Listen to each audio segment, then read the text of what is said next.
నీ మనసులోని మాటలు ఆలోచించుకున్నట్టుకు, ధ్యానించుకున్నట్టుకు మాకు అనుగ్రహించినటువంటి ఈ శ్రేష్టమైన తరుణాన్ని బట్టి మీకు కృతజ్ఞతాస్తులు చెల్లిస్తున్నాం దేవా.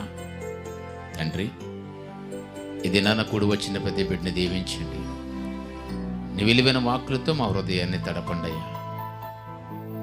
చెబుతున్న ప్రతి మాటని కూడా తండ్రి మీ మాటగా స్వీకరించే ధన్యతను అనుగ్రహించండి.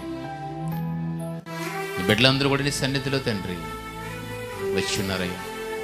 ఏ బిడ్డ ఏ తలంపుతో ఉన్నారు తండ్రి, ప్రతి బిడ్డని కూడా దర్శించండి. చెబుతున్న ప్రతి మాటని అర్థం చేసుకునే శక్తిని, తెలివిని వింటున్న ప్రతి బిడ్డకి అనుగ్రహించండి. అలాగే చెబుతున్న నాయందును కూడా తండ్రి మీ నుండి సహాయం చేయండి. నన్ను పూర్తిగా మరుగు చేసి మీ సంయోచితమైన జ్ఞానంతో మీ బిడ్డలతో నేరుగా మీరు మాట్లాడమని యేసునామని ప్రార్థన అడిగి వేడుకొచ్చున్నాను పరమ తండ్రి, ఆమేన్. దేవుని పిల్లరా, చదవబడిన లేఖన భాగంలో చాలా ప్రాముఖ్యమైన సంగతి గురించి ప్రభువు మాట్లాడుతున్నాడు. ఏమని మాట్లాడుతున్నాడండి?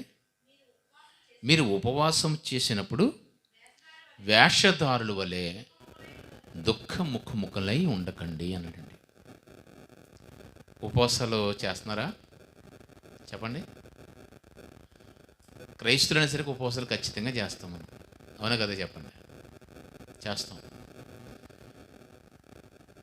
పైగా మనకిక్కడ ఈ దేశంలో మనకి విశ్రాంతి దినం ఏంటి? శుక్రవారం.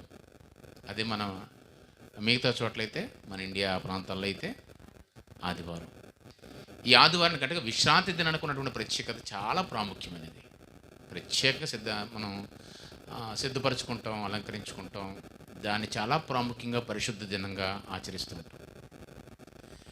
కాబట్టి ఈరోజు అందరూ కూడా ఉపవాసం ఉండేది అందరికీ పరిపాటి, అంటే కామన్గా అందరూ ఉంటారు ఉపవాసం. అయితే ఉపవాసం ఎలా ఉండాలి? ఎప్పుడు తెలిసిన మాటే కదా అనుకుంటాం. ఉపవాసం ఎలా ఉండాలి? ఉపవాస ప్రార్థన అక్కడ ఏమంటాడంటే వేషధారుల వలె ఉండొద్దు అన్నాడండి. వేషధారుల వలె ఉండొద్దు. తర్వాత తాము ఉపవాసము చేసినట్టు మనుషులకు కనబడవలని తమ ముఖాలని వికారం చేసుకుంటారట. వారు తమ ఫలము పొంది ఉన్నారని నిశ్చయముగా మీతో చెబుతున్నాను. తర్వాత మాట, ఉపవాసం చేయుచున్నట్టు మనుషులకు కనబడవలని గాక రహస్యమందున్న నీ తండ్రికే కనబడవలని. చూడండి, అక్కడ ప్రాముఖ్యమైన మాట చెబుతున్నాడు. నీవు ఉపవాసం చేయనప్పుడు నీ తల అంటుకుని నీ ముఖము కడుగుకొనుము. అప్పుడు రహస్యముందున్న చూచుచున్న నీ తండ్రి నీకు ప్రతిఫలం ఇస్తాడు. అసలు ఉపవాసం ఎందుకు ఉంటాం మనం? చెప్పండి. ఏదో కోరికలు ఉంటాయి మనకి, అవునా? ఆ కోరికలు తీరాలని, అది ఫలించాలని మనం ఉపవాసం ఉంటాం.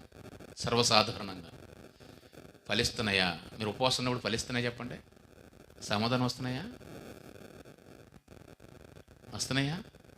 అన్నీ వచ్చేస్తున్నాయా? అన్నిటికి వచ్చేస్తున్నాయా? కొన్నిటికి వస్తుంటే కొన్నిసార్లు రావు. అప్పుడు ఏమనుకుంటామంటే, ఎందుకో ఒకవేళ దేవుడు నన్ను కరుణించలేదేమో, దేవుడు నా మనం ఆలకించలేదేమో అనుకుంటాం తప్పించి. కానీ దేవుడు ఒక టైంలో ఒకలాగా, మరొక టైంలో మరొకలాగా ఉండేటువంటి దేవుడు కాదండి. ఈరోజు మంచిగున్న దేవుడు రేపు మరలా చెడ్డగా మారిపోయే దేవుడు కాదు. ఈరోజు నేను మంచిగా ఆశ్రదించిన దేవుడు రేపు నేను మంచిగా ఆశ్రదిస్తాడు. కానీ నీకు సమాధానం రావట్లేదంటే కారణం, ఆ సమాధానం తెచ్చుకున్నటువంటి లోపం మనలో ఉందామన్న విషయాన్ని గుర్తుపెట్టక మనం ఏం చేస్తామంటే, జరిగితే జరిగినట్టు, జరగకపోతే జరగనట్టున్నట్టుగా భావిస్తూ ఉంటాం. ఈరోజు చాలా విషయాల్లో ఇప్పుడెప్పుడు ఒకప్పుడు మనం సమాధానం పొందుకుని ఉంటాం తప్పించి, కానీ చాలా విషయాల్లో సమాధానం పొందుకోలేని వారిగానే ఉంటాం సర్వసాధారణంగా, అవునా కదా? ఎందుకంటే చాలా సంగతులు ఉంటాయి మనకి. ఒక కోరికతో అయిపోయింది కాదు ఈ హృదయం. అలా పుడుతూనే ఉంటాయి. అలా కోరికలు ఆశలు మనకు పుడుతూనే ఉంటాయి. ప్రతి కోరిక తీరుతుందంటే తీరట్లేదంటే ఉపవాసం అనేది దేవుడికి చేసేటప్పుడు, ఆయనకి చేసినప్పుడు ఆయన ఖచ్చితంగా సమాధానం ఇస్తాడు కదా. అలా మనం నమ్ముతున్నాం కదా. నమ్ముతున్నప్పుడు ఎందుకు జరగట్లేదు? జాగ్రత్తగా గమనించగలిగితే అయితే ఉపవాసంలో ఆయన చేయమన్నట్టుగా అయినా చేయట్లేదేమో, ఆయన కోరుకున్నట్టుగా ఏదైనా చేయట్లేదేమో అన్న విషయాన్ని ఒక్కసారి మనం ధ్యానం చేయాలి. ఆయన ఏం చేయమంటున్నాడు ఉపవాసంలోనూ? సర్వసాధారణంగా ఉపవాసం చేసినప్పుడు ఈరోజు పరిశుద్ధ దినం కాబట్టి ఏం చేస్తారు మీరు? తలస్నానం చేసిన తర్వాత మొహం కడుక్కుంటారా? మొహం కడుక్కున్న తర్వాత తలస్నానం చేస్తారా? మొహం కడుక్కొని తలస్నానం చేస్తారు. అయినట్టయినా ముందర తలస్నానం చేయమంటున్నాడు. ముందర తలస్నానం చేసిన తర్వాత నీ మొహము కడుక్కొని ఆ రహస్యం ఉందన్న దేవుడు నీకు నువ్వు ప్రార్థన చేస్తే నీ మానవి ఆలకిస్తాడు, చూచుచున్న దేవుడు అంటాడు. యెహోవా ఈరే. ఏంటి దీని భావాలు, దీని అర్థాలు? అసలు ఉపవాసంలో ఏముంది? అసలు ఉపవాసం దేవుని దృష్టిలో ఏంటి? ఉపవాస ప్రార్థనలు అనగా దేవుడి యొద్దకు ఖచ్చితంగా చేరుకుంటాయండి. ఎందుకంటే మనం కడుపు మార్చుకుని ఆకలి దప్పులతో దేవుడి కోసం ఒక వ్రతముగా మనం చేస్తాం కనుక ఖచ్చితంగా దేవుడి దగ్గరికి వెళతాయి ఖచ్చితంగా. ఉపవాస ప్రార్థన అనగానే దేవునికి చాలా ఇష్టమైన ప్రార్థన అండి, చాలా ఇష్టమైన ప్రార్థన. దీనికి మూలం ఒకసారి మనం వెళ్ళి చూడగలిగితే, ఒక మూలాల్లో కన్నా వెళ్ళి చూడగలిగితే ఈ ఉపవాస ప్రార్థన గురించి పూర్వకాలం నుంచి గొడవ ఉంది. ఎవరితో తెలుసా? మన పితరులు, మన బాబులు అనొచ్చు వాళ్ళని. ఎవరు వాళ్ళు చెప్పండి? ఎవరు వాళ్ళు? మనకన్నా ముందర దేవుని ఎరిగిన వాళ్ళు ఎవరు? మనకంటే ముందు దేవుని బాగా ఎరిగిన వాళ్ళు, దేవుడితో నడిచిన వాళ్ళు ఎవరు? వాళ్ళని ఏమంటారు? వాళ్ళని దేవుని పిల్లలు. వాళ్ళకు ఒక పేరు ఉంది, చెప్పండి. ఇజ్రాయేలీలు. ఒక విధంగా చెప్పాలంటే మనకంటే ముందు ఎరిగిన వాళ్ళు దేవుని పిల్లలు అని సాక్ష్యం ఉంది వాళ్ళకి. వీళ్ళు దేవుడితో గొడవంట. ఏంటంటే మేము ఉపవాసం ఉన్నాం, మేము వ్రతాలు చేస్తున్నాం, మేము నిత్యము బలి అర్పణలు అర్పిస్తున్నాము, నైవేద్యాలు ఇస్తున్నాం, హోమాలు చేస్తున్నాం, ఏటా నీకు రావాల్సినటువంటి 3 పండుగలు చేస్తున్నాం. చేసినప్పుడు మాకు ఎందుకు సమాధానం రావట్లేదని అడుగుతున్నారట వాళ్ళు. మనమైతే సైలెంట్గా వెళ్ళిపోతున్నారు. జరిగితే జరిగినట్టు, జరగకపోతే జరిగితే దేవుని స్తోత్రం, జరగకపోతే ఏదో అని అడుగుపోతున్నాం మనం. కానీ అలా కాదు, నిలబడిపోయి అడుగుతారట వాళ్ళు. మేము ఇన్ని చేస్తున్నాం, మాకు ఎందుకు నువ్వు సమాధానం ఇవ్వట్లేదు అని అడుగుతున్నారట. నువ్వు ఎందుకు మాకు చేయవు? నువ్వు చెప్పమన్న ప్రతిదీ చేస్తున్నావు. నువ్వు ఇచ్చిన ఆజ్ఞ ప్రకారం ధర్మశాస్త్రంలో ఏమైతే బలి అర్పణలు ఇమ్మన్నావో, ఆరాధన చేయమన్నావో, నైవేద్యాలు ఇమ్మన్నావో ఇవన్నీ మేము ఇస్తున్నాం. పండుగలు ఆచరిస్తాం. ఇవన్నీ చేస్తే ఆకాశవాక్యులు ఇప్పేసి నీకు పట్టజనత విస్తారమైన దేవుడితో దీవించేస్తామని సెలవిచ్చిన దేవా, ఎందుకు నువ్వు ఇవ్వట్లేదు అని అడుగుతున్నారట.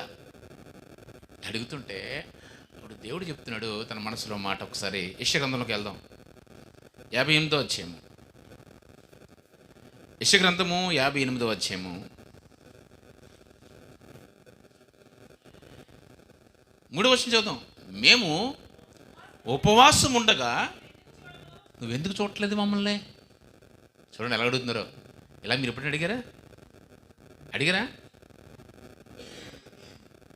మేము ఉపవాసం ఉన్నాం, నేను ఏదో కోరిక అడిగాను, నాకు కడుపు మాడుచుకుని నీకు దివారాత్రులు కూడా నేను ప్రార్థన చేస్తున్నాను, నువ్వెందుకు నా కార్యం చేయట్లేదు అడిగారా ఎప్పుడైనా? అడుగుతున్నారు వాళ్ళు. అడుగుతున్నారండి. ఏదైనా అడిగితేనే కదా ఎవరన్నా చెప్పేది. ఏదో మాట ఉంటుంది అడిగితేనే కానీ అమ్మైనా బోవెట్టదు. అడగాలి కదా. అప్పుడు చెప్తాడు ఏంటి నువ్వు చేస్తున్న ఉపవాసం ఏంటో, నేను కోరుకున్న ఉపవాసం ఏంటో, నువ్వు చేస్తున్నది ఏంటో అన్న విషయం ఆయన చెప్తాడు. ఏమంటున్నాడు చూడండి అక్కడ. మేము ఆ ప్రాణములను ఆయాసపరుచుకుని చుండగా నువ్వెందుకు లక్ష్య పెడతలేదు? ఇదేంటి మేము పొద్దున్నుంచి ఇగో రాత్రి వరకు కూడా, సాయంత్రం వరకు కూడా, సూర్యోదయం నుంచి సూర్యాస్తం వరకు కూడా పచ్చి మంచినీళ్ళు కూడా తీసుకోకుండా మా ప్రాణాలను అవిసుపరుచుకుంటుంటే, ఆయాసపరుచుకుంటే నువ్వెందుకు లక్ష్య పెడతలేదు? దేవా, ఏటో తేలాలి అంటారు చూడండి అక్కడ అని అందరూ. తర్వాత మరలా 5వ వచనం చదువుదాం ఒకసారి. అట్టి ఉపవాసం నాకు అనుకూలమా? మనుషుడు తన ప్రాణమును బాధపరచుకొనవలసినటువంటి దినము అట్టిదేనా? ఒకడు జమ్ము వలె తల వంచుకుని గోనిపట్ట కట్టుకుని బూడిద పరుచుకుని కూర్చుంజుట నాకు ఉపవాసమా? ఇప్పుడు సమాధానం చెప్తున్నాడండి. ఎవరో? దేవుడు. ప్రశ్న అడిగారు. అడిగిన తర్వాత ఇక మీరు ఉపవాస దినాన్ని కయ్యాలాడుకుంటారు, ఉపవాస దినం మీ వ్యాపారాలు మానరు, ఉపవాస దినటువంటి మీ దుర్మార్గమైన పనులు మానరు. ఇవన్నీ మానకుండా మీరు వచ్చి ఇదిగో వ్రతాలు పాటించాను, హోమాలు చేశాను, బళ్ళర్పించాను, నీ పండుగలు ఆచరించాను అని చెబితే మాత్రం అది నాకు ఉపవాసమా అని అడుగుతూ, అట్టి ఉపవాసం నాకు ఉపవాసం అనుకుంటున్నావా? నువ్వు ఇంటి దగ్గర గేటు దాడితే, ఈ మందిర ఆవరణ దాడితే నీ ఇష్టానుసారంగా ప్రవర్తిస్తావు, నీకు తోచినట్టుగా ప్రవర్తిస్తావు, దేవుడు అంటే లెక్కలేనివాడిగా ప్రవర్తిస్తావు. కానీ ఈ మందిరం లోపలికి వచ్చిన తర్వాత జమ్ము చెట్టు అంటే అలా కిందకు ఉండిపోద్దంట, వంగిపోయి తెలుసండి, పైకి లేకదంట, అది పొరుగు ఎక్కువ ఉంటుంది, అది గుర్తేసిన తర్వాత ఆ జమ్ము వలె తల నేలకు దగ్గొడేస్తారట. అంతే కదా, చూడండి ఇక్కడ పుణ్య పురుషాత్ముల్లాగా తల ఉంచి తల కిందకి దించి పైకి లేపరు. ఒకవేళ తల ఎవరికైనా కనబడుతుందేమో అని చెప్పేసి ముసుగు కూడా వేసేస్తారు, దాన్ని వేసి కవర్ చేసేసి దీర్ఘ ప్రార్థన చేసేస్తూ ఉంటారు. జమ్ము వలె తల అలా దించేసి నేలకు దిగ్గొడేసి నా దగ్గర ప్రార్థన చేయడము నాకు ఉపవాసం అనుకుంటున్నారా? అడుగుతున్నాడు ఆయన. నువ్వెందుకు నాతో కయ్యమాడుతున్నావు, వాదమాడుతున్నావు, తేల్చుకుందాం అన్నాడండి. తేల్చుకుందారా? ఏది ఉపవాసం అనుకుంటున్నావు? ఉపవాసం అంటే ఏంటనుకుంటున్నావు? అడుగుతున్నాడు, చెప్తున్నాడండి. చూడండి, అలా అడిగారు, అడిగి నుంచి సమాధానం పొందుకుంటారు. చూడండి వాళ్ళు ఏంటంటే, ఒకడు జమ్ము వల్ల తల వంచుకొని గోని పట్ట కట్టుకుని బూడిద పరుచుకుని కూర్చుంట నాకు ఉపవాసమా? అట్టి ఉపవాసము యెహోవా అటు దేవుడైన నాకు ప్రీతికరమని నువ్వు అనుకుంటావా? ఒకనాడు మీ పితరులు అలా అనుకున్నారో, ఇప్పుడు నువ్వు కూడా అదే అనుకుంటున్నావే. 7 వారాలు చేస్తున్నాను, వారమంతా చేస్తున్నాను, 40 దినాలు చేస్తున్నాను, 50 దినాలు చేస్తున్నాను, 50 దినాల సంపూర్ణమైన ఉపవాస ఊడికెళ్ళ కోటాలో దేవుని పిల్లలు పెట్టుకుంటున్నావు. కానీ దేవునికి ఇష్టమైన పెట్టుకున్నావు. నీకు ఇష్టమైన పెట్టుకుంటున్నావా, దేవునికి ఇష్టమైన పెట్టుకుంటున్నావా? దేవుడికి ఇష్టమైనట్టు చేస్తున్నావా, నీకు ఇష్టమైనట్టుగా చేస్తున్నావా ఉపవాసం? అట్టి ఉపవాసం అంటే నువ్వు అనుకున్నట్టు ఉపవాసం యెహోవైన నాకు ఇష్టం అనుకుంటున్నావా? నాకు ఇష్టమైతేనే కదా పరలోకం నుంచి నిన్ను చూసేది, నాకు ఇష్టమైతేనే కదా నీకు సమాధానం ఇచ్చేది. చూడట్లేదు, సమాధానం రావట్లేదంటే ఏదో తేడా జరుగుతుందని గ్రహించరాదు, తెలుసుకోవాలి కదా. 2 లైన్స్ చెప్తాడండి, 2 లైన్స్ ఉపవాసం గురించి. ఆద్యం క్రీస్తుకు పూర్వం 700 సంవత్సరాల క్రితం యెషయా ప్రవక్త, పెద్ద ప్రవక్త ద్వారా అప్పుడే మూలాలు చెప్పేసాడండి ఉపవాసం గురించి. 2 లైన్స్ అంటే 2 ట్యాగ్లుగా చెప్పాడు. మొట్టమొదటిది ఏమంటాడంటే, దుర్మార్గుడు కట్టిన కట్టడలను విప్పుటయు, కాడిమాను మోకులను తీయుటయు, బాధింపబడిన వారిని విడిపించుటయు, ప్రతి కాడిని విరగొట్టుటయు నేను ఏర్పరచుకున్న ఉపవాసము కాదా? చూడండి ఏమంటున్నాడు. ఉపవాసం అంటే నేను చెప్తున్నాను, విను, రాసుకో, హృదయంలో ముద్రించుకో, లేకపోతే నీ తలంపులో ఎన్నటికీ మర్చిపోకుండా గుర్తుపెట్టుకుని ఈ రకంగా ఉపవాసం చెయ్యి. నేను సమాధానం చెప్పకపోతే, నేను పైనుంచి నీకు చూడకపోతే, నీ ప్రతి అవసరాన్ని నేను అందించకపోతే నన్ను నిలది అని అడుగుతున్నాడండి. అంటే ఇంత క్లియర్గా ఉన్నప్పుడు ఉపవాసం ఎలా చేయాలో మనకు అర్థం కావట్లేదే. 2 ట్యాగ్లైన్ చూద్దాం. 2 ట్యాగ్లైన్ ఏంటంటే, ఈ మొదట 8-6 వచ్చినటువంటి ఒక ట్యాగ్లైన్ అయితే 7-8లో ఒక ట్యాగ్లైన్ ఇస్తాడు చూడండి. నీ ఆహారము ఆకలిగొని వారికి పెట్టుటయు, నీ రక్త సంబంధికి ముఖము తప్పింపకుండుటయు, దిక్కుమాలిన బీదలకు నీ ఇంట చేర్చుకొనుటయు, వస్త్రహీనుడు కనబడిన ఇలా ఆడికి వస్త్రము తీర్చుటయు, ఇదే కదా నాకు ఇష్టమైన ఉపవాసము. అంటే 2 ట్యాగ్లైన్లు ఏం చెప్తున్నాడంటే, ఇది మీకు బాగా తెలుసు. అన్నం పెట్టడం, వస్త్రాలు ఇవ్వడము, ఆపదలు ఆదుకోవడము, ఇబ్బందుల వల్ల పరామర్శించడం. దీన్ని ఒక విధంగా చెప్పాలంటే చారిటీస్ అంటారండి. ఆర్ఫాన్స్ అయినా చారిటీస్ చాలా హోకుల్లాగా ఈరోజు సమాజంలో కనబడుతున్నాయి. క్రైస్తవులు అనే పేరు వచ్చేసరికి ఖచ్చితంగా ఇవి మాత్రం చాలా విస్తృతంగా కనబడుతుంటాయి. ఎక్కడైనా ఆర్ఫన్స్ అని చూస్తే, మనం మిషనరీస్ కూడా చూస్తే, ఈ సేవా కార్యక్రమాలు, ఈ మినిస్ట్రీస్, ఈ చారిటీస్ ఇవన్నీ ఎక్కువ కనబడుతూ ఉంటాయి. అయితే ఈ విధంగా మనం చేస్తూ మన ఉపవాస ప్రార్థనలోనూ మన సంఘ ఆరాధనలోనూ కూడా ఇవన్నిటిని కూడా మనం సంఘాలుగా, డినామినేషన్లుగా, మినిస్ట్రీలుగా మనం చేస్తున్నాం కదా. చేస్తూ మేము ఉపవాసము చేస్తున్నాం, కానీ సమాధానం రావట్లేదు. ఎందుకు రావట్లేదు? నువ్వు చెప్పిందే కదా అనుకుంటే, వెయిట్ అంటాడండి దేవుడు. వెయిట్ మై డియర్ ఫ్రెండ్స్, అది మై డియర్ సన్స్, అది మై డియర్ చిల్డ్రన్స్ అని అడుగుతాడండి. ఏమంటే వెయిట్. నేను చెప్పిన 2 ట్యాగ్లైన్లో మొట్టమొదటి ఒకటి చెప్పాను, సెకండ్ది మరొకటి చెప్పాను, కానీ నువ్వేం చేస్తున్నావు చెప్పండి?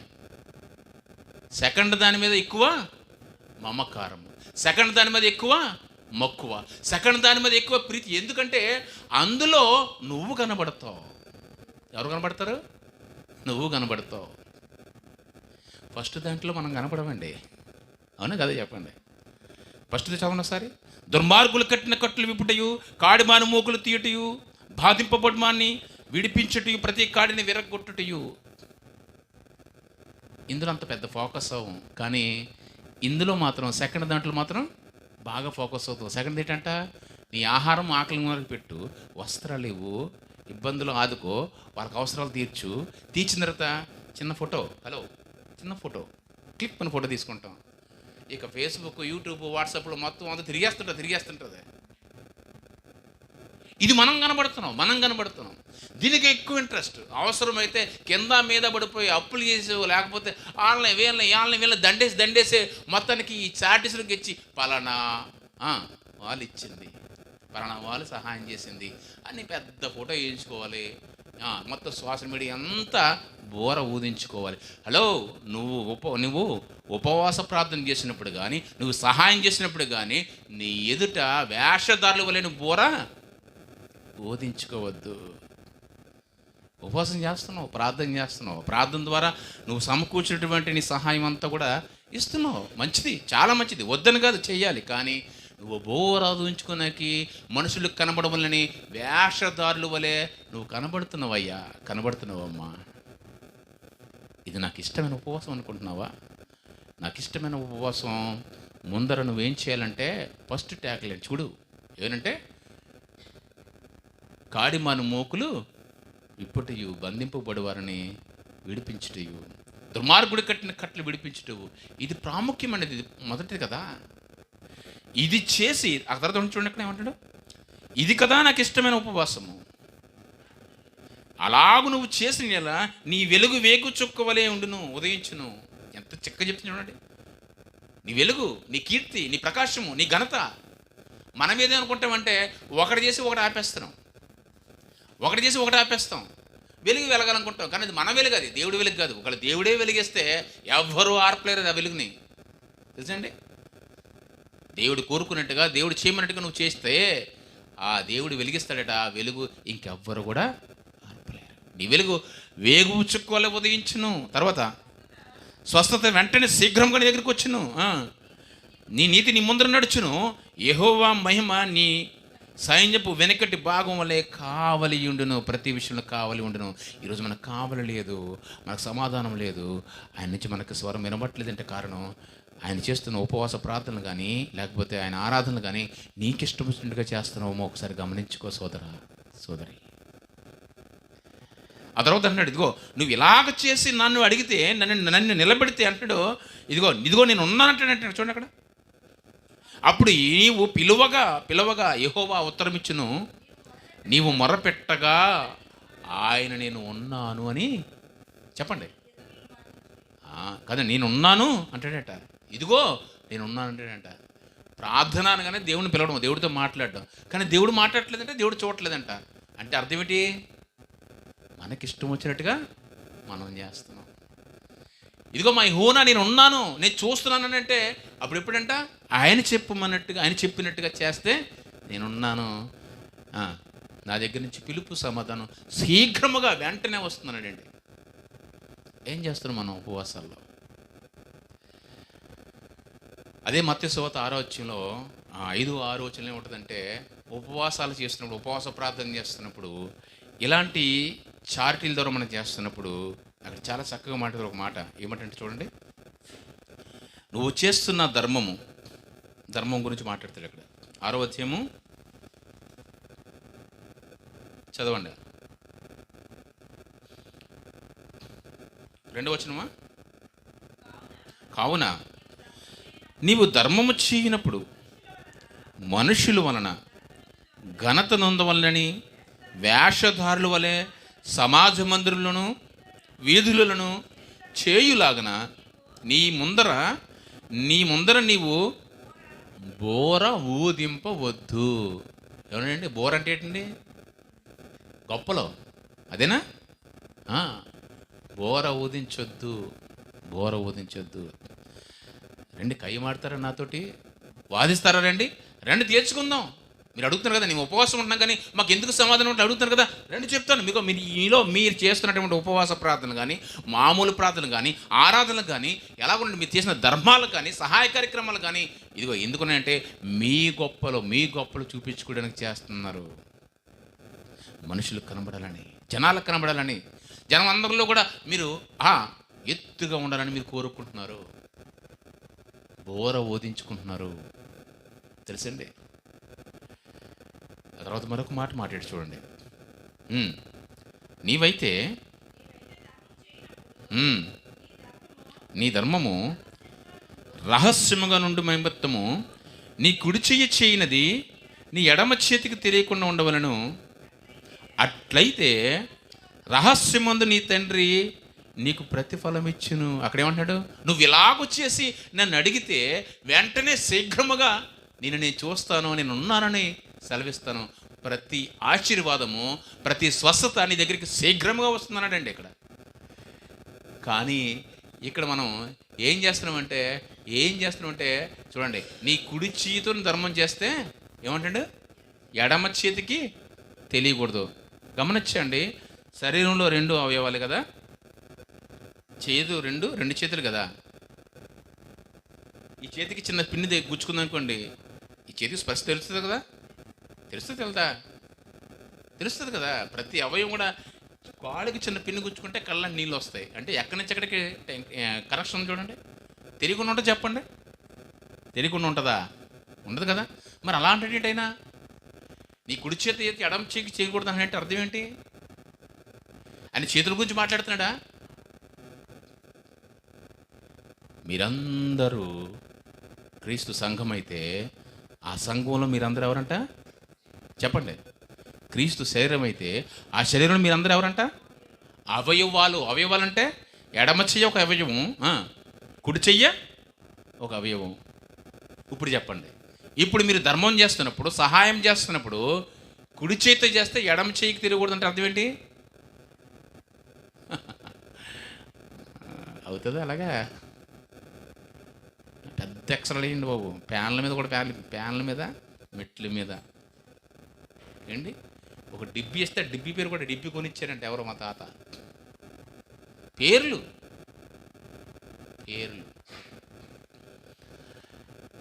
చూసావా? మనుషుల మధ్యలో మీకు కనబడవాలని బోర ఊదించుకుంటున్నారు. అందుకే నేను చూడలేదే మీ వైపు, చూడలేదు. నువ్వు నిజంగా నేను చెప్పినట్టుగా నువ్వు చేసి అది ఉపవాసం చేయి, ప్రార్థన చేయి, ఆరాధన చేయి. రహస్యమందు కూడా నేను చూస్తే ఆ చీకట్లో ఉన్నవాడనే కనబడతాను నేను. నువ్వు చీకట్లోనే కనబడతాను. ఇంత వెలుగులో ఇంత విస్తృతంగా చేస్తున్నావే, దీర్ఘ ప్రార్థన చేస్తున్నావే, పెద్ద పెద్ద హడావుడిగా చేస్తున్నావే, అనేక సహాయ కార్యక్రమం చేస్తూ బోర ఊదించుకుంటే నేను కనబడను నీకు. ఎందుకంటే అది నీ వెలుగు, అది నేను చెప్పింది కాదు. ఎంత క్లియర్గా ఉంది చూడండి ఈ మాటలో. దేవుని పిల్లరా, మనం ఈరోజు ప్రతి ప్రార్థనకి సమాధానం రావాలంటే, దేవుడి నుంచి పొందుకోవాలంటే ఇవి తెలియాలి కదా. ప్రాముఖ్యమైన విషయాలు తెలియాలి కదా. 2 చేతులు, కుడి చేయి ఎడం చేయి అంటే చేతులు అనుకోకండి. చేతులు అయితే ఖచ్చితంగా ఈ చేతి చేస్తుంది, ఆ చేతి ఖచ్చితంగా తెలుస్తుంది. కానీ తెలియకూడదు అని అంటే అర్థం ఏంటంటే, మరి ఆత్మీయ భావనకు వెళ్ళగలిగితే ఒక వ్యక్తి నుంచి మరొక వ్యక్తి కూడా తెలియకూడదు. ఒకవేళ శరీరంలో భాగమైనప్పుడు, మన శరీరంలో భాగం ఎవరు చెప్పండి? క్రీస్తు సంఘం పక్కన పెడితే మన కుటుంబంలో శరీర భాగాలు ఎవరు? భార్య సగభాగము, అవునా? వాళ్ళిద్దరూ ఇద్దరు కాక ఏక శరీరమై ఉండాలంటే అంటే ఇద్దరు భాగం అయితే ఆఖరికి ఎవరు కూడా తెలియకూడదు? భర్త చేసింది భార్య కూడా తెలియకూడదు, భార్య చేసింది భర్త కూడా తెలియకూడదు. అంటే దేవుని విషయంలోనండి, ప్రతి విషయంలో అనుకోకండి, గొడవలు అయిపోతాయి. దేవుడికి ఇచ్చే విషయంలో అంత జాగ్రత్తగా ఉండమంటున్నాడు.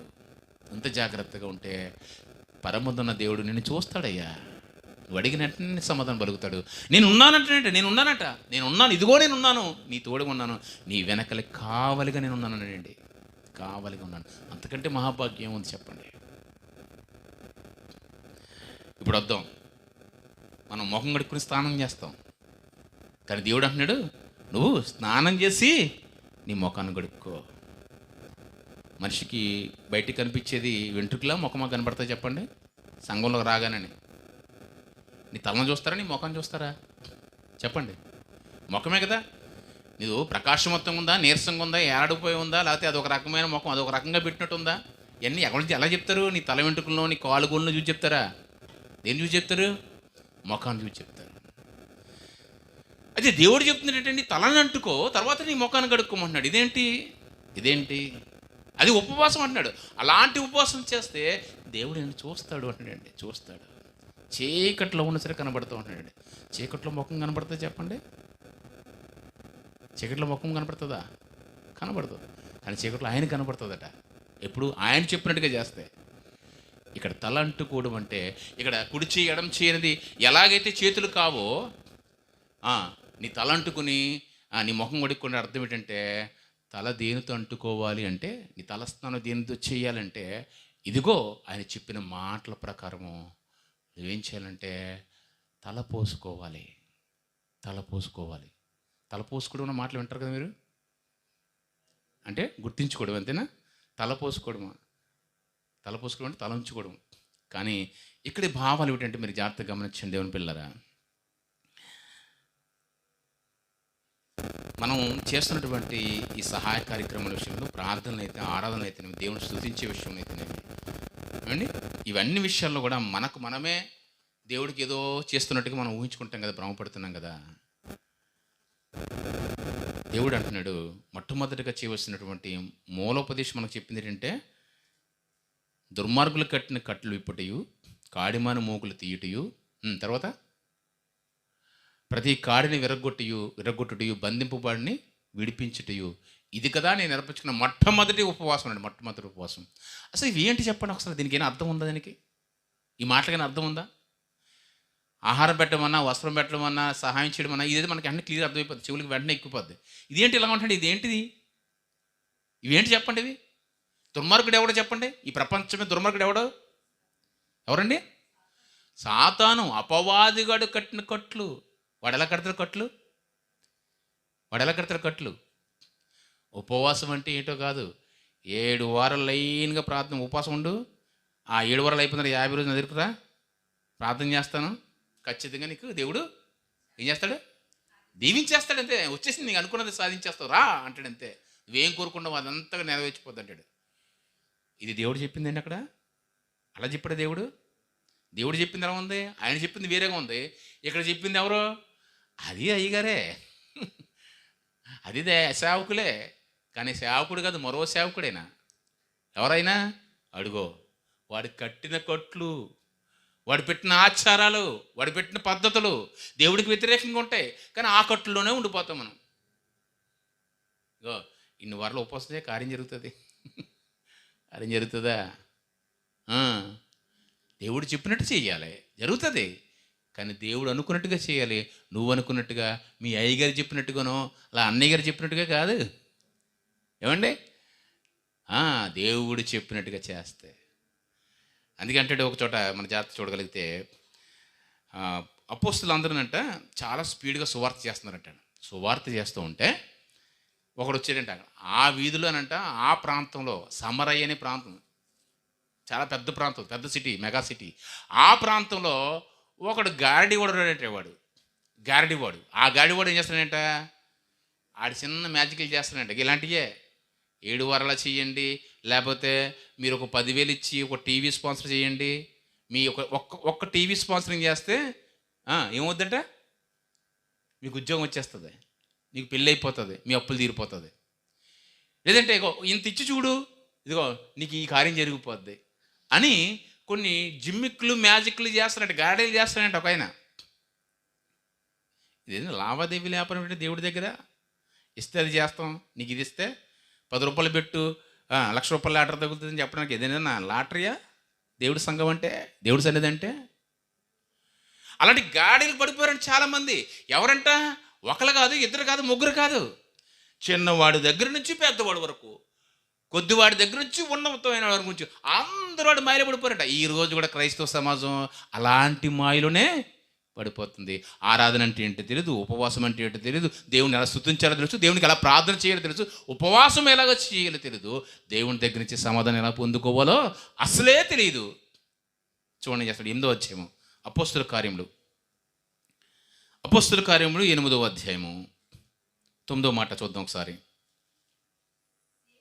సీమోను ఒక మనుష్యుడు లోగడ ఆ పట్టణంలో గారడీ చేస్తున్నట్టు. ఏంటంటే గారడీ అంటే ఏంటండి? మెజిషియన్. నిజం కాదు అది.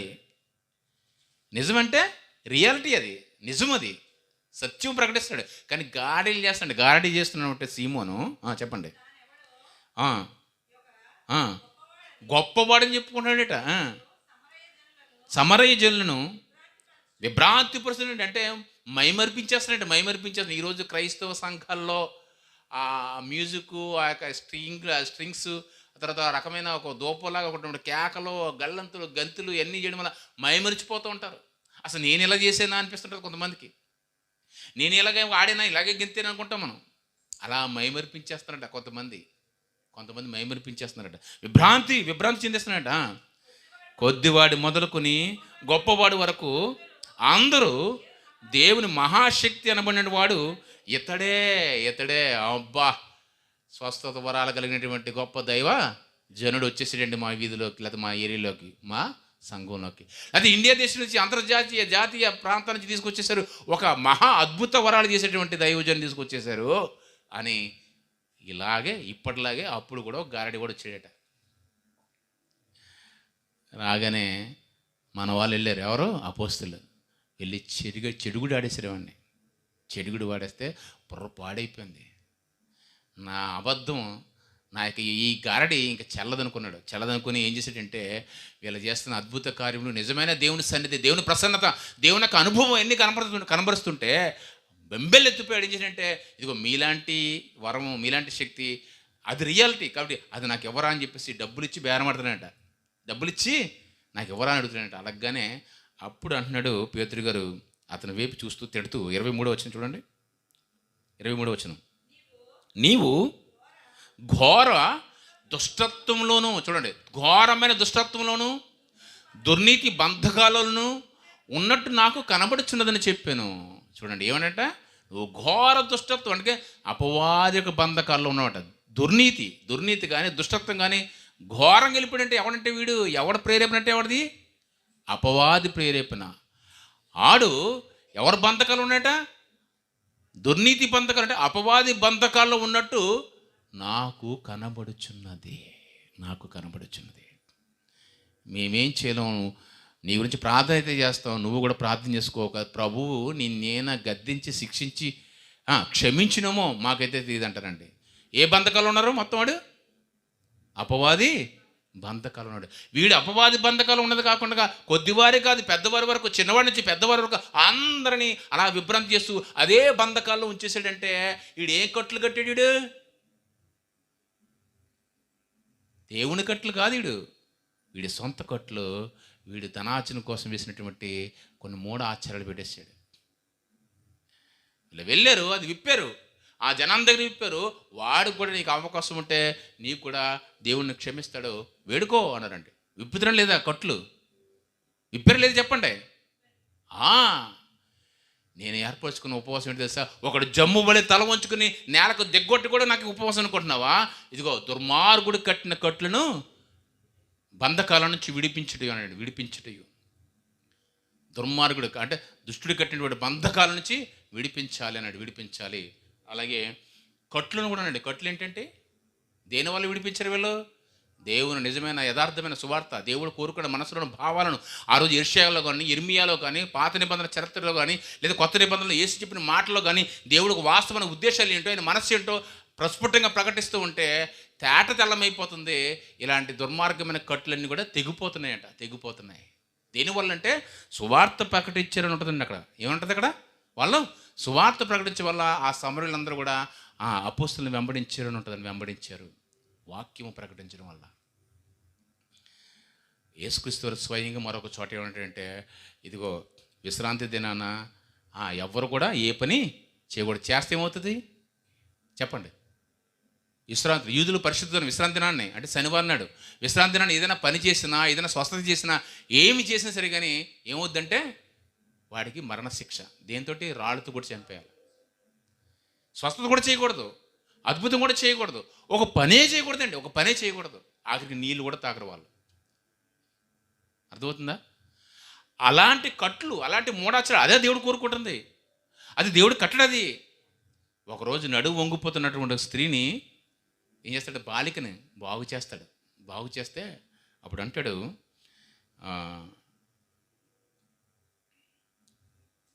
లూకాసు వార్త 13వ అధ్యాయము, లూకాసు వార్త 13వ అధ్యాయము, ఒక బాలికను 18 సంవత్సరాల నుంచి నడువు వంగిపోయిందంట.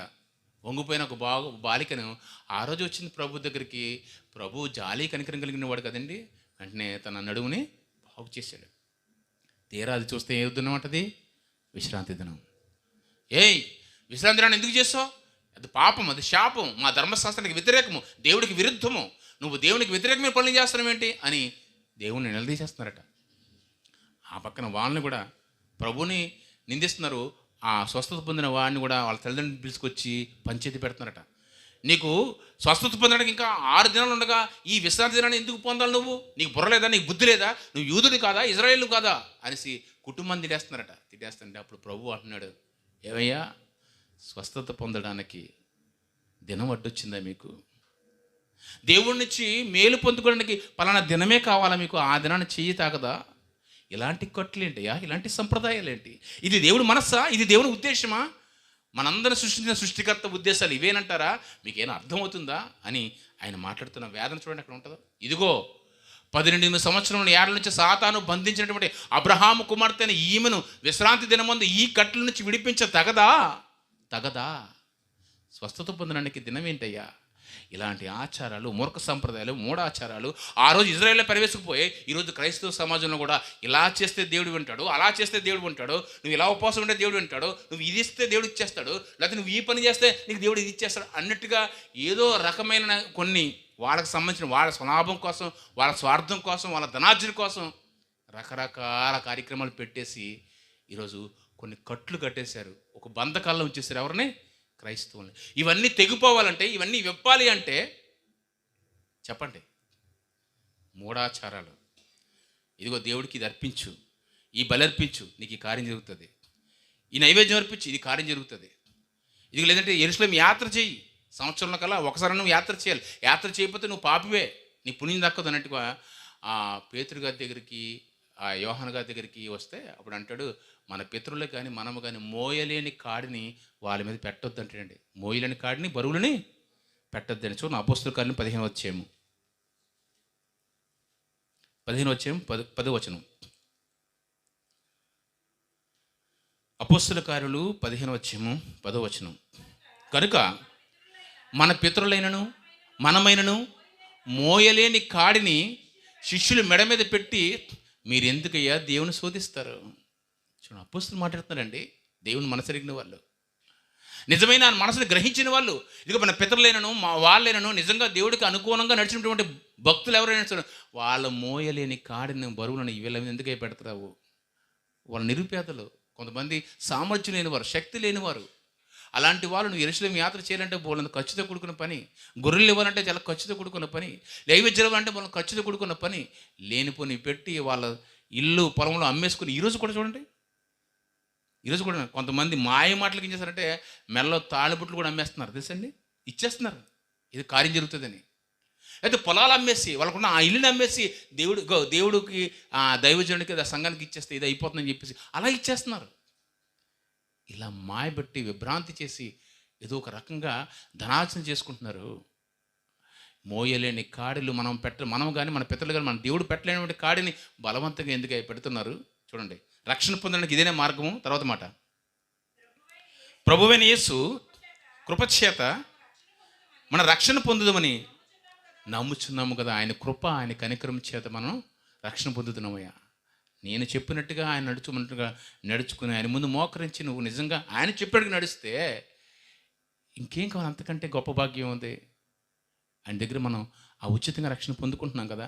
మనమే ఉచితంగా రక్షణ పొందుకున్న తర్వాత ఇంత బరువైన భారములు మోకులు ఎందుకు వాళ్ళ మీద పెడుతున్నారు?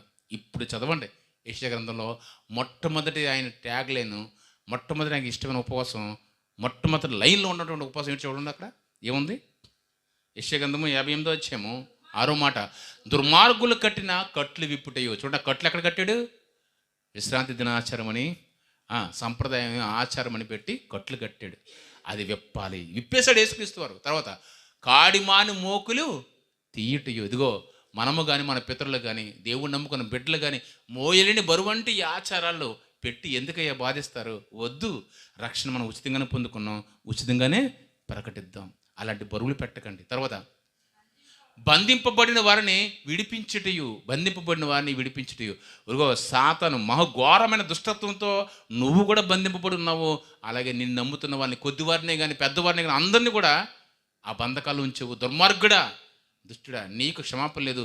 ఒకవేళ దేవుడికి క్షమిస్తే క్షమించము, నేనైతే క్షమించను అని చెప్పి ఆ రోజు ఆ సమరయ ప్రాంతంలో బంధకాలన్నీ కూడా బంధింపబడిన వారిని విడిపించారు. అలా ప్రతి కాడిని విరగ్గొట్టారు. అలా విరగ్గొట్టి చేడు దేనివల్ల చేశారంటే దేవుని మాటలు ప్రకటించడం ద్వారా, సువార్తను ప్రకటించడం ద్వారా, వాక్యాన్ని ప్రకటించడం ద్వారా ఆ ప్రాంతంలో ఈ కార్యములు చేశారు. ఈ కార్యములు చేసిన దాన్ని కింద అంటున్నాడు, ఇది కదా నేను ఏర్పరచుకున్న ఉపవాసము, ఇది కదా నాకు ఇష్టమైన ఉపవాసము, ఇది కదా నేను ఏర్పరచుకున్న ఉపవాసము.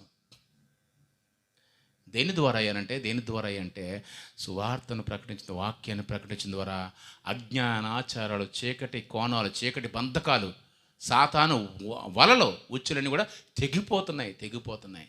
దేని ద్వారా అంటే నువ్వు ఇచ్చిన ఆహారం వల్ల కాదు, నువ్వు ఇచ్చినటువంటి బట్టల వల్ల కాదు, నువ్వు ఇచ్చినటువంటి సహాయం వల్ల కాదు. సహాయం ఈరోజు చేస్తే, ఆహారం ఈరోజు పెడితే మళ్ళీ రేపటికి ఖాళీ, మళ్ళీ రా అంటాడు.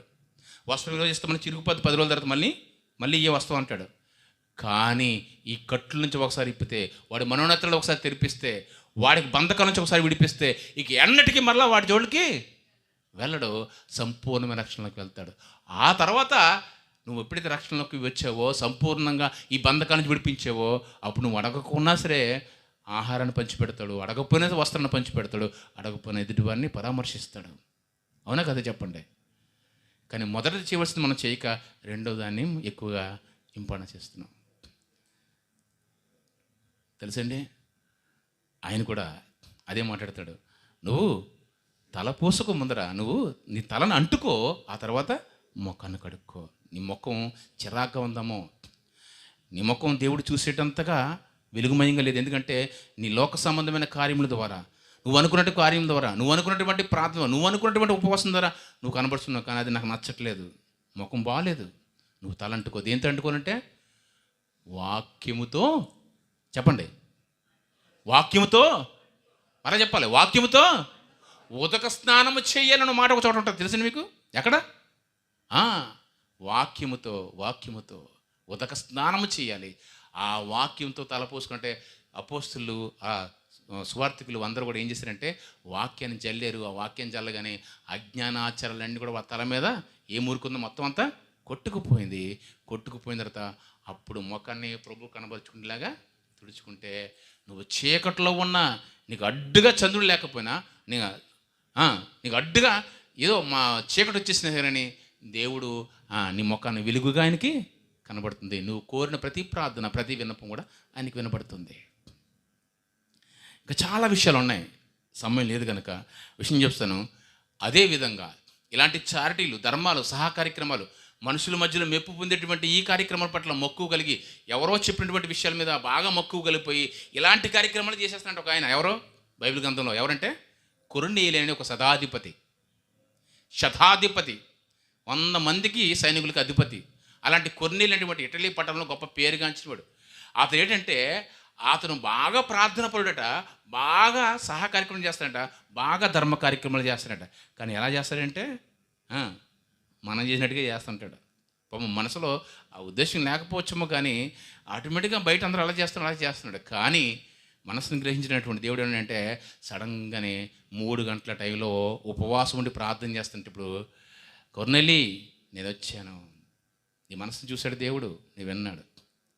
నీ బాగుంది, నీ కార్యక్రమాలు బాగున్నాయి, నీ ఉపవాస ప్రాంతాలు బాగున్నాయి, నీ సహాయ కార్యక్రమాలు బాగున్నాయి, నీ భక్తి బాగుంది. కానీ అసలైనది దేవుడికి ఇష్టమైన ఉపవాసం నువ్వు ఒకటి చేయాలయ్యా. నీ చుట్టూ ఉన్న పరివారం అందరికీ కూడా నువ్వు సహాయం చేస్తున్నావు, ఆహారం పెడుతున్నావు, వస్త్రాలు ఇస్తున్నావు, కానీ మాస్క్ వెళ్ళిపోతున్నాయి, మరలా ఆకలేస్తుంది వాళ్ళకి, మరలా బంధకాలు ఉంటున్నాయి వాళ్ళకి, మళ్ళీ ఇబ్బందులు వస్తున్నాయి. ఎన్నిసార్లు చేస్తావు? ఈ జీవితం బతికున్నంత వరకే కదా, వాడు సజీవంగా ఉన్నంత వరకు కదా చేస్తావు. నువ్వు చనిపోయిన తర్వాత వాడు ఎక్కడికి వెళ్ళిపోతాడు? పాపిగా చనిపోతే రక్షణ ఎక్కడ? ఆ రక్షణ కావాల్సింది, ఆత్మ రక్షణ కావాల్సినటువంటి వాక్యాన్ని ప్రకటించాలి. నీ వల్ల కాకపోతే ఇదిగో పక్క ప్రాంతంలో పేతురు అనేటువంటి అపొస్తలుడు వచ్చాడు, అతను పిలిపించు. ఆయన వచ్చి వాక్యం చెప్తాడు. ఆ వాక్యం చెప్పగానే ఎందరికైతే నువ్వు సహాయ కార్యక్రమాలు చేస్తున్నావో వాళ్ళందరినీ తీసుకొచ్చి కూర్చోబెట్టిన తర్వాత ఆయన వాక్యం చెప్తాడు. ఆయన వాక్యం చెప్పిన తర్వాత వాక్యం విను. వాక్యం చెప్పడం అంటే ఏంటి చెప్పండి? పైనుంచి అలా వాక్యపు చెల్లులా పడగానే వాక్యంతో స్నానం చేయించేస్తాడు. ఎవరు? పేతురు గారు. చదవండి ఆ మాట ఉందో. అపొస్తలుల కార్యములు 10వ అధ్యాయము 30వ వచనం. అపొస్తలుల కార్యములు 10వ అధ్యాయం 30వ వచనం. అందుకు కొర్నేలి 4 దినముల కిందట పగలు 3 గంటలు మొదలుకొని ఈ వేళ వరకు, చూడండి, 3 గంటలకు ప్రార్థన చేస్తాడా? ఏంట ప్రార్థన చేయించడానికి ఉపవాస ప్రార్థన చేస్తాడండి అయ్యగారు, మనకులాగే. కానీ ఉపవాస ప్రార్థన మంచిదే, కానీ దీనికన్నా మంచిది, దీనికన్నా శ్రేష్టమైనది, దీనికన్నా ముందరగా నువ్వు పాటించవలసింది ఏంటంటే చెప్తున్నా చూడండి. వస్త్రములు ధరించుకున్న వాడొకడు నా ఎదురు నిలుచుని, కొర్నేలి నీ ప్రార్థన వినబడింది, నీ దైవ కార్యములు దేవుని సముఖమందు ఉన్నావు కనుక నువ్వు ఇప్పేకు వర్తమానం పంపి పేతురును మారుపెరగల సీమోను పిలిపించుము, అతడు సముద్రపు ధరిన ఉన్న తుర్మకాడిన సీమోని అంటే దిగి ఉన్నాడని వారితో చెప్పాను. వెంటనే నేను పిలిపించితిని, నీ వచ్చినది మాకు మంచిది, ప్రభువు నీకు ఆజ్ఞాపించినవన్నీ కూడా ఇప్పుడు మేమందరము, చూడండి ఏమంటాడు, మేమందరము దేవుని ఎదుట ఇక్కడ కూడి ఉన్నామని అతనితో చెప్పాను. అప్పుడు పేతురు తెరిచిట్లేను.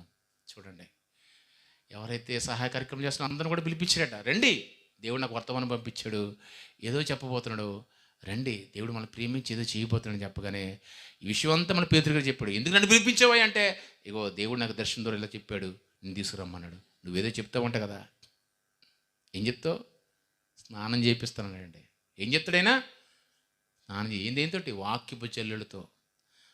వెంటనే నోరు తెరిచి మాట్లాడాడు, వాక్యం ప్రకటించాడు. వాక్యం ప్రకటించకుండానే 44వ వచనం చూడండి. పేతురు మాట్లాడుచుండగా, పేతురు ఇంకనూ మాట్లాడుచుండగా, ఇంకనూ చెప్పుచుండగా అతని బోధ విన్నారందరి మీద కూడా పరిశుద్ధాత్మ దిగిన తర్వాత అక్కడ అందరూ కూడా ఆ రోజే బాప్తిజం పొందినట్టుగా ఉంటా. చూడండి 47వ వచనం. అందుకు పేతురు, మన వల్లే పరిశుద్ధాత్మను పొందిన వీరందరూ కూడా బాప్తిజం పొందకుండగా ఎవరైనా నీళ్లకు ఆటంకపరిచినా అని యేసుక్రీస్తు నామముందు వీరికి బాప్తిజం పొందమని ఆజ్ఞాపించును. రక్షణ ఆలోచన చూసారా? వాక్యంతో తడిపేశారు, తలస్నానం చేసేసారు. అప్పుడు వాళ్ళ మొఖాలు కడుక్కుంటే ప్రకాశవంతంగా ఉన్నాయి, తేజరిల్లిపోతున్నాయి. వాళ్ళ ప్రార్థన దేవుడు ఆలకిస్తాడు, వారి మనమే దేవుడు ఆలకిస్తాడు. ఇదిగో ఇలాగ చేసి నన్ను శోధించిన ఎట్లా, ఇలాగ చేసి నన్ను అడిగిన ఎట్లా, ఇలాగ చేసి మీరు నాకు ప్రార్థన చేసిన ఎట్లా నేను వెంటనే నేను ఉన్నాను అని సమాధానం ఇస్తాను అన్నాడు. నేనున్నాను సమాధానం ఇస్తాను. అలా చేస్తున్నారు ఉపవాసాలు చెప్పండి. ఆఖరికి యేసుక్రీస్తు వారు కూడా వచ్చిన వెంటనే బియ్యం మూటలను, డబ్బుల మూటలు, తర్వాత బట్టల మూటలు పట్టుకుని తిరగలేదండి. ఆయన తిరిగాడైనా ఏమిటి తిరిగాడు? కొండ మీదకి ఎక్కి కూర్చున్నాడు. జనమందరూ రాగానండి. ఎక్కడ కూర్చున్నట? కొండ మీదకి ఎక్కి కూర్చున్నాడట.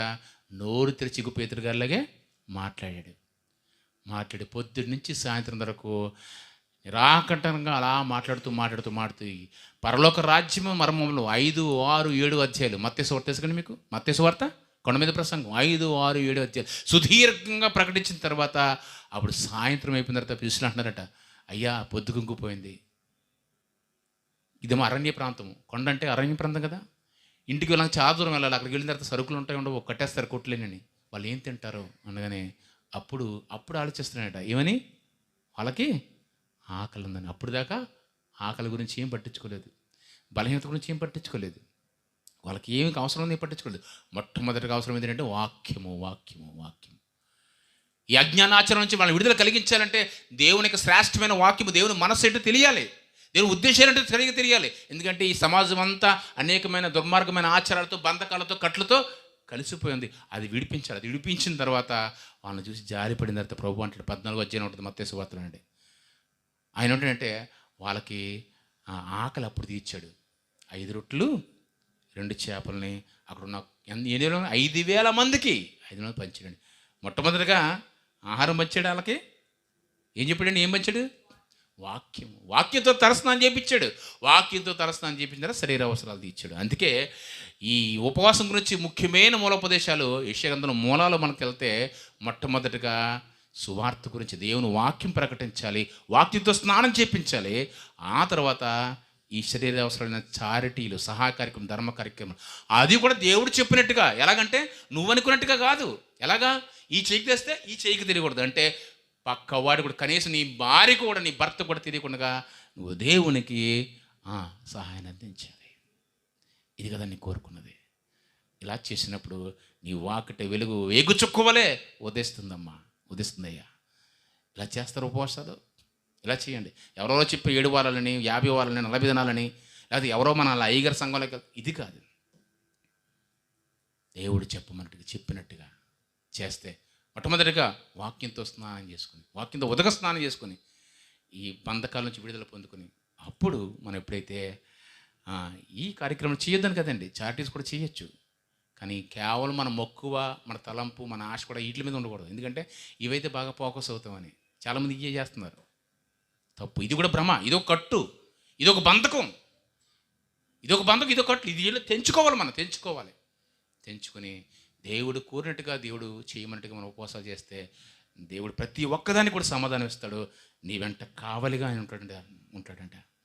కాబట్టి అలాంటి ఉపవాసాలు చేస్తూ అందుకని సమాధానం పొందుకునే బిడ్డలుగా మనం అందరూ ఉండాలని కోరుకుంటూ ఈయన మాటలు ముగిస్తారని ప్రార్థన చేసుకుందాం. మహిమల దేవ, కృప కలిగిన తండ్రి, విలువైన మీ కృప చేత చాలా విలువైన శ్రేష్టమైన సంగతులు మాకు వినిపించారు.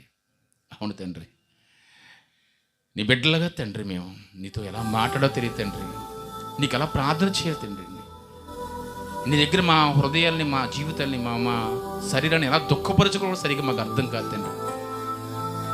ఇంకా అజ్ఞాన ఆచారాలను, మూర్ఖపు సంప్రదాయాలను, దుర్మార్గుడి కట్టలను, బంధకాల్లోనే మేము ఇంకా ఉండిపోయాం ప్రభువా. నేను ఆనాడు 2000 సంవత్సరాల క్రితమే మీ కుమారుడు ద్వారా, మీ శిష్యుల ద్వారా తండ్రి ఈ బంధకాలని తెంచారు తండ్రి, వివరించారయ్యా. ఈరోజు సమాజానికి అర్థం కాలేదు నేను. పూర్వకాలమే నీ భక్తుల ద్వారా తండ్రి ఈ మాటల గురించి మూలాంశాన్ని మాకు వివరించారు తండ్రి. కానీ మా కళ్ళుకి, మా మనోనేత్రాలు వెలగలేదు తండ్రి. దేవా, నీ ప్రియమైన బిడ్డలుగా మనం ప్రత్యేకపరిచి తండ్రి ఈ మూలోపదేశాలు మాకు వివరించి, మీకు నిజమైన ప్రార్థన ఏంటో, నీకు నిజమైన ఉపవాసం ఏంటో అనే విషయాన్ని చక్కగా వివరించిన విధానం బట్టి మీకు స్తోత్రం తండ్రి. విన్న మాటల ప్రకారం ఈ మాటలు వాళ్ళ హృదయాలలో తండ్రి ముద్రపరిచి, స్థిరపరిచి, బలపరిచి, నీ సమాధానం పొందుకున్నటువంటి ప్రార్థన ఉపవాసాలు చేసి నీ బిడ్డలుగా నీ సాక్షులు నిలబెట్టుకోమని యేసు నామమున ప్రార్థన అడుగుచున్నాను పరమ తండ్రి. ఆమేన్. అందరికీ వందనాలు.